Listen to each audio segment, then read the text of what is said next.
يا أيها المزمل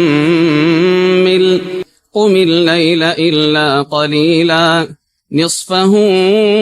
أو ينقص منه قليلا أو زد عليه ورتل القرآن ترتيلا إنا سنلقي عليك قولا ثقيلا إن ناشئة الليل هي أشد وطئا وأقوم قيلا إن لك في النهار سبحا طويلا واذكر اسم ربك وتبتل إليه تبتيلا رب المشرق والمغرب لا إله إلا هو فاتخذه وكيلا واصبر على ما يقولون واهجرهم هجرا جميلا وذرني والمكذبين أولي النعمة ومهلهم قليلا إن لدينا أنكالا وجحيما وطعاما ذا غصة وعذابا أليما يوم ترجف الأرض والجبال وكانت الجبال كثيبا مهيلا إنا أرسلنا إليكم رسولا شاهدا عليكم كما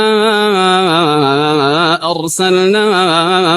إلى فرعون رسولا فعصى فرعون الرسول فأخذناه أخذا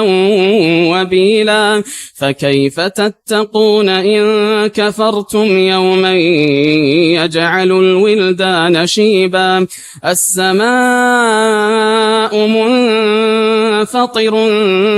به كان وعده مفعولا إن هذه تذكرة فمن شاء اتخذ إلى ربه سبيلا إن ربك يعلم أنك تقوم أدنى من ثلثي الليل ونصفه وثلثه وطائفة من الذين معك والله يقدر الليل والنهار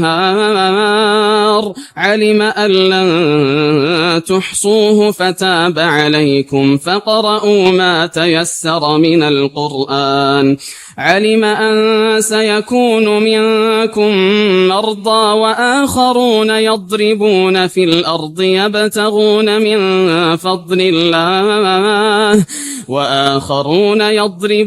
في الأرض يبتغون من